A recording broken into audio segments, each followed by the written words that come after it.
તો શાળાકીય તંત્રની અંદર નેક્સ્ટ ટોપિક છે બાધિર્ય. આ પહેલા આપણે જોયું કર્ણશૂલ, કર્ણનાદ, કર્ણકસ્વેદ.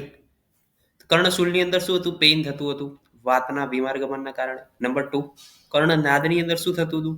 તો કે તેની અંદર જે છે ત્રિદોષ જે છે વાતનો પ્રકોપ હતો. વાતના પ્રકોપના કારણે જે છે ભેરી, મૃદંગ, કાકનાદ, અપામિવ પતતી એટલે કે વોટરફોલ, સર્પમિવ સ્વસતી, આ બધા જે છે અવાજ સંભળાતા હતા. પ્લસ આગળ જઈએ કર્ણકસ્વેદ. કર્ણકસ્વેદની અંદર વેણુ ઘોષ ઉપમમ એટલે કે વિસ્લિંગ્સ લાઇક સાઉન્ડ એટલે કે સિસોટીનો જે પ્રકારનો અવાજ આવે એ પ્રકારનો અવાજ ઉત્પન્ન થતો હતો. એની અંદર સ્પેશિયલ નિદાન હતા કર્ણકસ્વેદની અંદર કે શ્રમ, ક્ષય અથવા તો પછી કસાય વૃક્ષ ભોજન હોય, અતિ પ્રમાણમાં જે વાતનો વર્ધક આહાર હોય, અથવા તો જે છે નશ્ય પછી તમે શીત સેવન કરો છો, બહાર ઠંડામાં ફરવા જાઓ છો, અથવા તો પછી તમે જે છે ઠંડી વસ્તુઓનું સેવન કરો છો, એને કારણે કર્ણકસ્વેદની ઉત્પત્તિ થતી હતી. હવે આપણે જોઈએ બાધિર્ય. તો બાધિર્યની અંદર શું કીધું છે? સામાન્ય નિદાન જે છે કર્ણરોગના આવશે એ જ સેમ રહેશે. પૂર્વરૂપ સેમ. સંપ્રાપ્તિ જોઈએ આપણે ડાયરેક્ટ. સંપ્રાપ્તિની અંદર શું કીધું છે? સોરી. સ એવ શબ્દાનુવહ યદા શિરા એટલે કે જ્યારે, યદા એટલે શું? પહેલા યદા અહીંથી લેવાનું. યદા જ્યારે તેમાં શું થાય છે? શબ્દાનુવહ શિરા એટલે કે શબ્દાનુવહ જે શિરા છે અહીંયા રહેલી તેની અંદર કફાનુયાતો કફથી યુક્ત વ્યનુસૃત્ય તિષ્ઠતી. કફથી યુક્ત વાયુ જે છે એ કફથી યુક્ત થાય છે. નંબર 2 હવે જો વાયુ જે છે એ શું કામ કરે છે? તો કે વાયુ જે છે ચેનલ એક ગોઠવવાનું કામ કરે છે. જે સ્ટિમ્યુલેટ આવે છે સ્ટિમ્યુલેશન, એ સ્ટિમ્યુલેશનને એક ચેતાતંતુથી બીજા ચેતાતંતુ સુધી પહોંચાડવાનું કાર્ય કરે છે. એટલે કોઈ પણ પ્રકારનું સેન્સરી હોય અથવા તો મોટર વર્ક હોય, એની અંદર વાત દોષ જે છે એ મેઇન વર્ક કરતો હોય. હવે એ વાત દોષ જ્યારે કફથી યુક્ત થઈ જાય ત્યારે શું થાય? તો જે સેન્સેશન લઈ જવાનું છે, અવાજને લઈ જવાનું, જે સિગ્નલ મળી રહ્યા છે બહારથી આપણને, એને જે લઈ જવાનું કાર્ય જે વાયુ કરી રહ્યો છે, એ જ્યારે કફથી યુક્ત થાય છે ત્યારે શું થાય છે? તે વાયુનું સ્ટિમ્યુલેશન આગળ જઈ શકતું નથી. એટલે શું થશે? તો કે અવાજ આપણને સંભળાશે નહીં.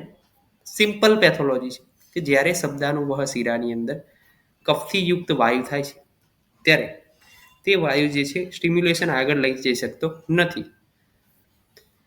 ત્યારે તે નરસ્ય અપ્રતિકાર સેવી કોઈ પણ પ્રકારના અવાજનું જે છે સેવન કરી શકતો નથી. કોઈ પણ પ્રકારના પ્રતિકારને આપણો મતલબ કે અવાજ, કોઈ પણ પ્રકારનું જે છે ઓબ્જેક્ટ જે છે ગ્રહણ કરી શકતો નથી. ભવેત્તુ બાધિર્ય અસંશય ખલું. અને આ ડિઝીઝને આપણે અસંશય રૂપે એટલે કે એમાં કોઈ શંકા નથી, અસંશય એટલે કે 100% આ ડિઝીઝને આપણે શું કહીએ છીએ? બાધિર્ય એટલે કે ડિફનેસ કહીએ છીએ. તો શું પેથોલોજી છે? તો કે સ એવ શબ્દાનુવહ યદા શિરા, જ્યારે શબ્દાનુવહ શિરાની અંદર જે શબ્દાનુવહ શિરા છે એની અંદર વાયુ જે રહેલો છે એ વાયુ જ્યારે કફથી યુક્ત થાય છે ત્યારે વાયુ સ્ટિમ્યુલેશન આગળ લઈ જઈ શકતો નથી. એટલે શું થાય છે? અવાજ જે સેન્સરી જે છે બધા રિફ્લેક્સિસ એ લઈ જઈ શકતો નથી. વાયુ કફથી યુક્ત છે. નરસ્ય અપ્રતિકાર સેવીનું એટલે લઈ જઈ શકતો નથી. ભવેત્તુ બાધિર્ય અસંશય ખલું. અને તેને જ 100% શું કહેવામાં આવે છે?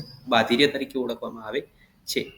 શું કીધું છે? વિસિએટ વાયુ અકલ્પાઇડ બાય ધ વિસિએટ કફ. વાયુ જે છે કફથી યુક્ત થાય, શબ્દ વસીરા બ્લોક થાય અને એના કારણે જે છે ગ્રેજ્યુઅલી જે છે લીડિંગ ટુ બાધિર્ય થાય. એટલે શરૂઆતના સ્ટેજની અંદર આપણને ઓછું સંભળાશે, એને આપણે નેગ્લેક્ટ કરીએ છીએ કે ભાઈ ચાલશે, સંભળાશે, મેલ હશે. તો ગ્રેજ્યુઅલ સ્ટેજની અંદર જે છે બાધિર્ય થાય છે. અષ્ટાંગ હૃદયનું મેઇન છે. અષ્ટાંગ હૃદય શું કહે છે? કે કર્ણનાદ છે, કર્ણકસ્વેદ છે, આ બધા ડિઝીઝ છે એને અવગણો છો તમે ત્યારે દૂષિત વાયુ એ કફ સાથે મિશ્ર થાય છે. એટલે સૌ પહેલા શું થાય?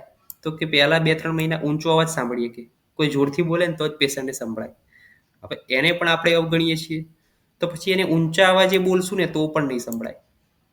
અને પછી એની પણ અવગણના આપણે કરીએ, ટ્રીટમેન્ટ ના લઈએ તો પછી ટોટલ ડિફનેસ થાય. ઊંચા અવાજે પણ નહીં સંભળાય, નજીક જઈને બોલશું તો પણ નહીં સંભળાય. આમ એક સ્ટેજ વાઇઝ કોને આપ્યું છે? અષ્ટાંગ હૃદય આપ્યું છે. તો એ આપણે યાદ રાખવાનું છે. ચિકિત્સાની અંદર સામાન્ય શ્લોક છે એ શ્લોક યાદ રાખવાનો છે. સામાન્ય કર્ણ રોગે શું? વૃદ્ધપાનમ રસાયણમ અવ્યાયામ અશિરહ સ્નાનમ બ્રહ્મચર્યમ અકથનમ એટલે કે બ્રહ્મચર્યનું પાલન કરવાનું છે. બીજું કર્ણશૂલ, પ્રણાદ, બાધિર્ય અને સ્વેડ આ ચારના જે છે સેમ ટ્રીટમેન્ટ વાળો શ્લોક આ બીજા નંબરનો છે. કર્ણશૂલ, કર્ણ પ્રણાદ બાધિર્ય સ્પીડયોરોપી ચતુર્ણાવપી રોગાણામ સામાન્ય બેસ્યું. એટલે કે આ 4 ડિઝીઝની અંદર સેમ ટ્રીટમેન્ટ છે. આ એક મોસ્ટ આઈએમપી છે બિલવાદી તેલ કર્ણ બાધિર્યની અંદર. બાધિર્યની અંદર બિલવાદી તેલનો ઉપયોગ આપણે કરવાનો છે. બિલવાદી તેલ કેવું લેવાનું છે? અપક્વ. એ અપક્વ લઈ એની ફલની મજ્જા લેવાની છે. બિલ્વ ફલની મજ્જા જે વચ્ચેનો પાર્ટ હોય છે એને ગ્રાઇન્ડ કરવાનું છે અને ગૌમૂત્ર એની અંદર એડ કરવાનું છે. ત્યારબાદ એની અંદર 4 ગણું તેલ, 4 ગણું બકરીનું દૂધ, 4 ગણું પાણી એડ કરી અને એને ગરમ કરવાનું છે. એટલે બિલવાદી તેલ બનશે. અને એ બિલવાદી તેલનો ઉપયોગ આપણે કર્ણપૂરણ તરીકે કરવાનો છે. સ્પેસિફિક ઉપયોગ છે. જેવો આપણે કર્ણશૂલમાં જોયો હતો. કર્ણશૂલમાં કયા તેલ વપરાયા હતા? દીપિકા તેલ, શ્યોનક તેલ, હિંગવાદી તેલ. ત્યારબાદ કર્ણ નાદની અંદર કયું તેલ હતું? સરસપ તેલ. કર્ણ પ્રણાદની અંદર પણ સરસપ તેલ. કર્ણ બાધિર્યની અંદર કર્ણપૂર્ણ માટે કયું તેલ છે? બિલવાદી તેલ. તો આ 4 જે છે ડિઝીઝ એની અંદર આ તેલના પ્રયોગ અલગ અલગ જોવા મળે છે. તો એ અલગ અલગ તેલના પ્રયોગ બહુ જ સિગ્નિફિકન્સલી લખેલા છે સંહિતાની અંદર, જે આપણે યાદ રાખવાના છે. પ્રતિશ્યાય વાત વ્યાધિની સમાન ચિકિત્સાની અંદર તમે કરી શકો બાધિરની અંદર. જો વાતયુક્ત હોય બાધિર્ય તો બિલવાદી તેલનો પ્રયોગ કરવાનો. અને વાત કફની જો સંપ્રાપ્તિ પેથોજિનેસિસ વધારે જોવા મળતી હોય તો અપામાર્ગ ક્ષારનો પ્રયોગ પણ તમે કરી શકો છો. તો આ થઈ ગઈ ટ્રીટમેન્ટ. ટ્રીટમેન્ટની અંદર સેમ શ્લોક છે 2. બિલવાદી તેલથી કર્ણપૂર્ણ. આ 3 વસ્તુ યાદ રાખવાની. બીજું તમે વધારે યાદ નહીં રાખો તો ચાલશે.